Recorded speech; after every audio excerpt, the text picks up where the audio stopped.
Regular Ed Cookie Crumb Fun here, and I talk about Trim Healthy Mama, Big Family Life, and our homeschool. So if you're interested in any of those subjects, I would love you to subscribe. And after you subscribe, go ahead and click on that little bell icon that you see, and it'll alert you whenever I have uploaded a video. So today we're going to talk about our homeschool. I'm going to give you a little weekly update of how things are going on. And I know I took last week off from doing our weekly update because I did the first impressions video, and I'll have a link above to that if you're interested.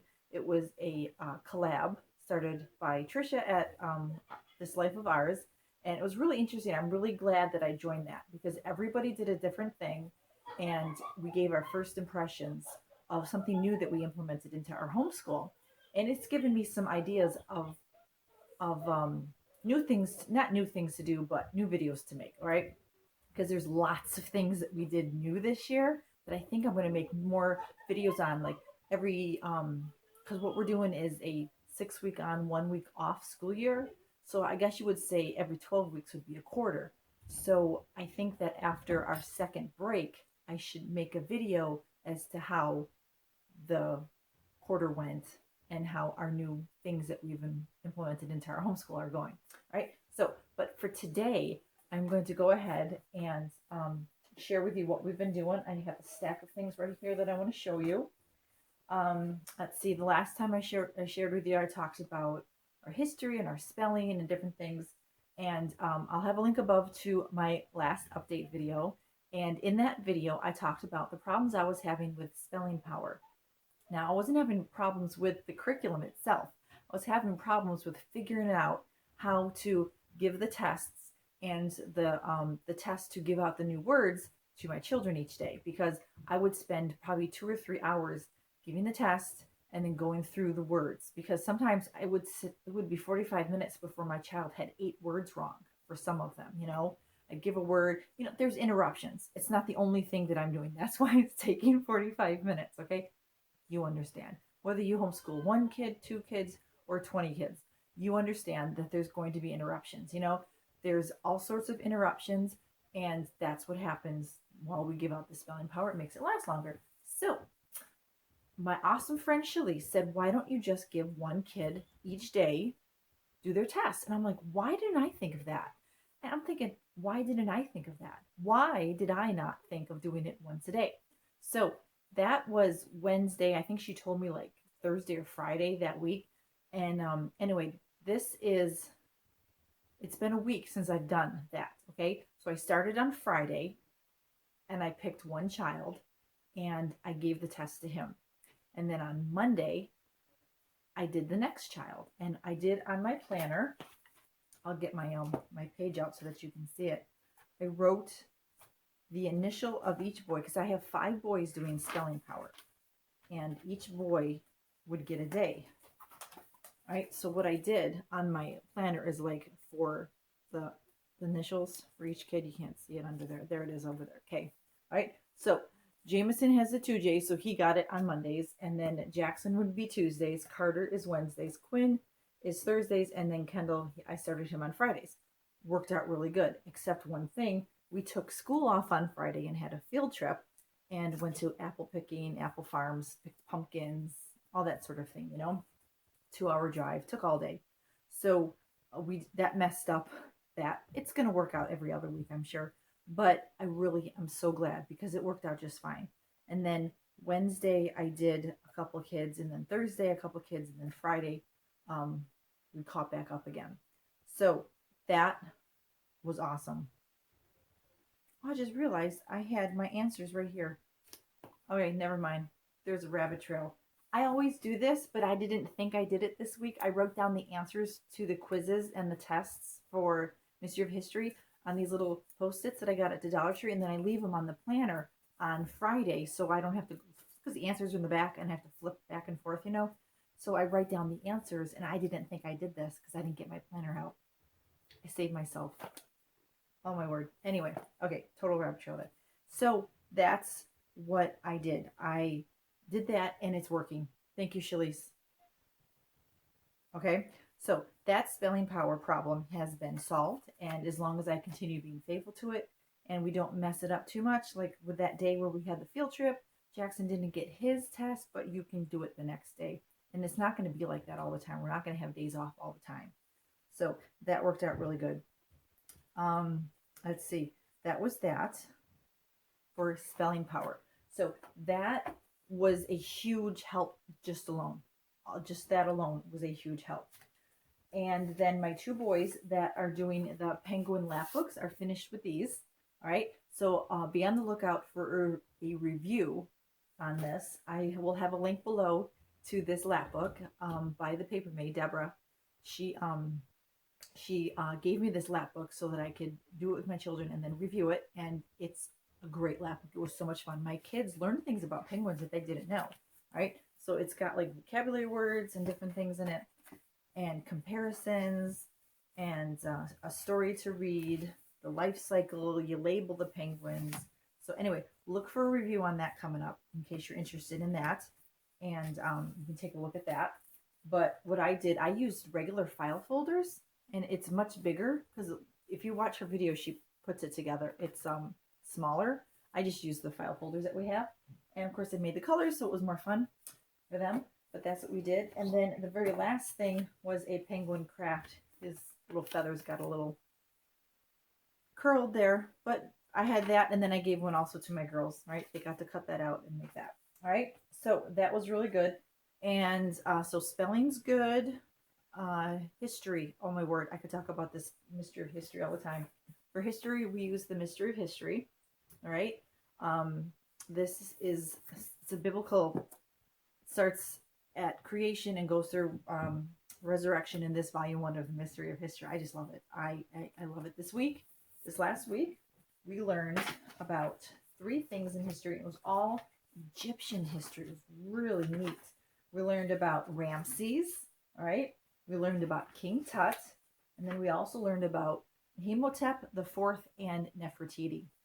Very interesting things. Did you know Nefertiti didn't have any sons? She only had girls. So I was telling my boys, because I have 5 boys, and I didn't think I was ever going to have any girls. I said, that was them. Imagine if, it was 5 girls instead of 5 boys or whatever. I don't know the number. It doesn't say the number, but I'm sure you can look through it in history somewhere. But it was just interesting to learn about that. And they're like, I think I heard about her before, And the activity for Nefertiti was I have the hardest time pronouncing these Egyptian people's names. Amenhotep, that's his name, Amenhotep. I don't know. Anyway, the activity was, it has different activities for different age groups, as a lot of curriculums do when they're a group curriculum, like a unit studies, or is that what it's called or something? So the activity was to learn about their alphabet. And so she has listed in the back a sheet with the Egyptian alphabet, and the suggested activity was to make bookmarks, and the kids write down the picture for their letter. So this one, I believe this is my husband's. I made one for myself, my 4-year-old, and my husband. And that is, and then I laminated them. I used not poster board, what's it called? Cardstock, and then I laminated them. But each child made their own, and we noticed that there weren't letters for Z, X, and Q. And my son's name begins with Q. So my other son suggested just use the C or the K, because maybe they did it phonetically. And then so I Googled it, Egyptian alphabet, and I found a whole bunch of pictures, like photos of more alphabets. And a lot of them were the same. A lot of them were different. So I just had him pick one. And so kids that used my, I have my tablet here. The kids that used the picture on my tablet, their letters are a little bit different. But my kids, like this one right here, that right there is supposed to be like a lion or something. And then like this bird, I did not do a good job on the bird, but it's okay. I told them, I said, it doesn't have to be perfect. That was like one of the easiest one, this giant ring. Okay. But it was a lot of fun to look at it and say, oh, that's my name in Egyptian. Right. And then that was Amenhotep and Nefertiti. And then King Tut, what did we do here? Oh, we decorated sarcophaguses. I say it right? Sarcophaguses. A sarcophagus. I printed out pictures of mummy cases and all that stuff, and so I had them. I I told them, don't make it look like a rainbow, because they didn't make them look like rainbows. They used it like, I wanted them to use gold and silver and jewel tones. Okay. So they each decorated their own. The suggestion was to lay on a piece of paper, make a life size one, but I didn't have enough of that butcher paper. And then Ramses was a lot of fun because we ended our study on Egypt. Right now, she's going to go into, I think, the Greeks and the Romans for a while. And it's really neat. I can't, oh, I'm so excited because Monday is the Trojan horse, and then Ruth and Naomi, and then Gideon. I'm really looking forward to those two because I love it when she's throwing in actual Bible characters because they are a part of our history, you know? So, one of the suggestions for closing up the study of Egypt was to make a cake and turn it into Egypt and decorate it with the Nile River and make tags out of toothpicks and paper and name the cities and the river and all the different places, you know, like Memphis and oh my word, my brain is not thinking of some of the things. Abu Simbel, um, um, the river, Upper Egypt, Lower Egypt, those types of things, right? So that was a lot of fun. I baked the cake in the morning when I first got up, and so it would cool in time. And then each child, I picked something for them to do. Some of them were more, they were all, you know, hands-on things that they had to do, but some things were like really easy. Like the last two kids just basically found on a map where each thing was and had to put the toothpick in. But it was map work, you know, it was geography because they had to figure out where everything was. And the girls basically painted the cake. So I'll throw in a couple pictures here of the finished cake, and we ate it after, Friday night. They loved it. It was so much fun. So here's a few pictures of it.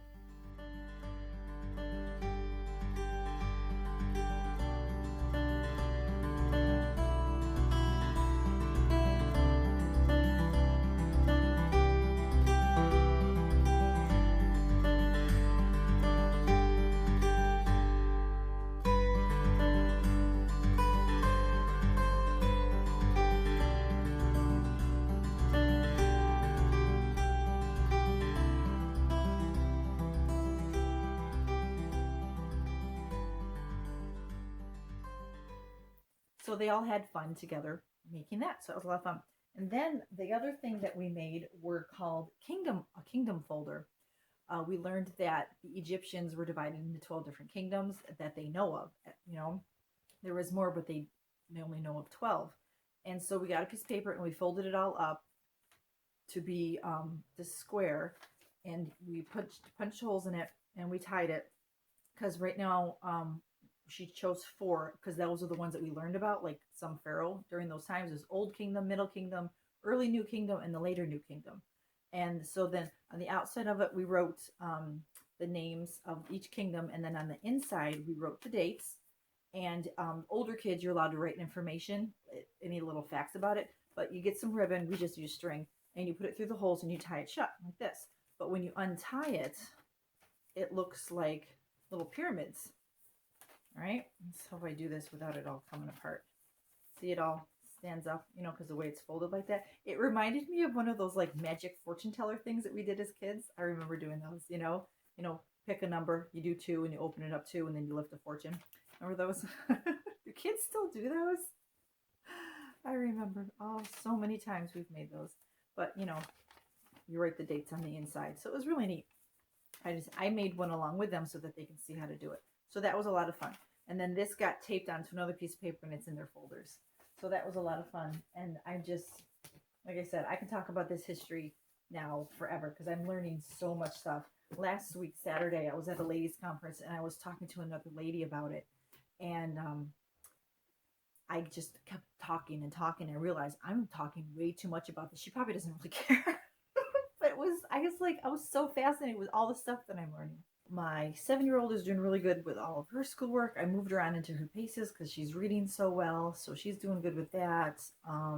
Science, we still haven't started the Christian Kids Explore Science yet. I don't know. I need to get a hold, like I said, I need to get a good grip on this spelling power before I do that, which I think that this is it. All right. The suggestion that Shalise gave me, I'm doing, and I think it's going to work. Right. And then my kindergarten girl, she is having some paying attention issues, retention. She's not remembering what I'm teaching her, which I had a feeling was going to happen because she is one of those kids where her brain is like over here when she's here. All right. She's thinking about what's going on over there while she's sitting here looking at this. She's not looking at that being there, but her brain is not where on her schoolwork. And I don't know if I should take it slower. I mean, the ACE is like the most basic kindergarten curriculum that I believe there is. And that's why I like it, because it needs to be fun for them at this age. It needs to be creative and fun and just simple. And we started Ellie Elephant for the E letter, and I was supposed to use eggshells. They give you a suggestion to glue onto the letter each week, and I did not have eggshells, and I did not prepare ahead to have eggshells, even though we had the eggshells. We just happened to not have the eggshells because you got to dry them out and wash them, dry them out. So I got creative. I walked around the house going, nothing. My kids are all doing opposite things like I. I'm like, no, not begins with a letter E, begins with a sound, you know? Anyway, so what I did was, would you like to see? I drew E's on pieces of paper and she glued them on the E. Hey, it worked. She got them all different colors and she did great. I made little E's for the little E and big E's for the big E. All right? So there you go. So that worked out just fine. That's really it. Our homeschool's going fine. I need to start sooner in the day. We are late starters, but I need to start even like a half hour sooner. Most of my kids don't get done until close to dinner time, but we don't start till just before lunchtime. So that's just how we do it. That's how we've always done it. I know a lot of people start really early and they get done by lunch or just after lunch. We're not like that. And in the summertime, that's really going to be helpful for us, because when we do this 6 weeks on, 1 week off, that's when it's hottest out here. And I think that that's going to help us because there's nothing to do. It's too hot to go outside. It's too hot to go somewhere and do something. So doing our schoolwork in the afternoons is how it's really going to be in the spring and summer. I don't know. They don't have spring out here. They just have summer and fall. Anyway, so rainy season's supposed to be starting soon. It rained for like 30 minutes the other day for the first time in like 7 months. I don't know. Anyway, that's totally off subject. Okay, so our homeschool's going fine. They are finishing up their science paces still. The kids, I still have 3 kids doing science. Well, no, 2 kids doing science paces. 1 kid doing animal science, and then the other 2 kids doing animal science, which is totally separate. But since they're done with the lab books, I'm going to have to come up with something to do next week. So I'm going to have to take some time Sunday night and figure this out. We got ink, but we don't have paper. So I have to figure it out.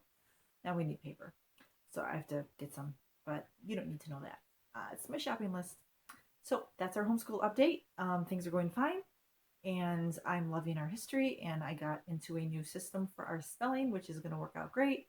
And I just give it that another week, and if it goes all well, then I will probably start doing the Christian Kids Explore Science, which I believe biology is the first one. And I think it'll be good to do it because with the seasons changing, it talks a lot about plants. So I don't know, maybe I gotta think about that, because there's not gonna be a whole lot of plants right now, but we do live in an area where things do grow in the wintertime. I don't know. So we'll see. All right. So I hope you enjoyed our update, and come back next week for more updates on Cookie Crumb fun and how our homeschool's doing. All right. Thanks so much for watching. Be a blessing.